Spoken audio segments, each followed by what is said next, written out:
Nobody likes destroying a wasp's nest. Wasps are, of course, valuable pollinators in the garden, but where they're near people or young children, people get stung, they get in their drinks, and they can be a problem.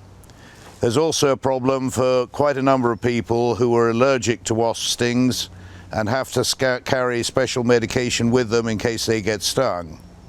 So in a situation like this, which can so often happen in your garden, in a hot, dry, sunny bank, you'll find a wasp's nest. This is not a particularly strong wasp's nest. There are only 8 or 10 going out in and out each minute. They can be a lot stronger than that, and they can be much more vicious. So we're chancing our arm with the camera a little bit, getting in close here as we are. People don't know what to do with wasps' nests, and they worry about them, but actually you can buy in any garden centre a wasp powder which you can use in their holes, and probably the best time to apply the powder is late in the evening when the wasps aren't so lively, or aren't perhaps as lively as they're looking here. And Jaimie will now demonstrate quickly, and then we're going to have to get out of the way very quickly, how he's going to deal with the nest.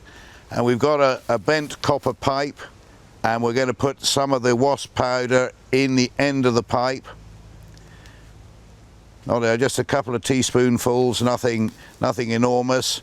And the pipe's got a bend in it, and Jaimie's going to blow rather than suck, and he's going to whip it in the hole and blow the powder in, so that the wasps going in and out of that wasp's nest now will get coated with that powder, and before very long there won't be a wasp's nest, there won't be a problem for the children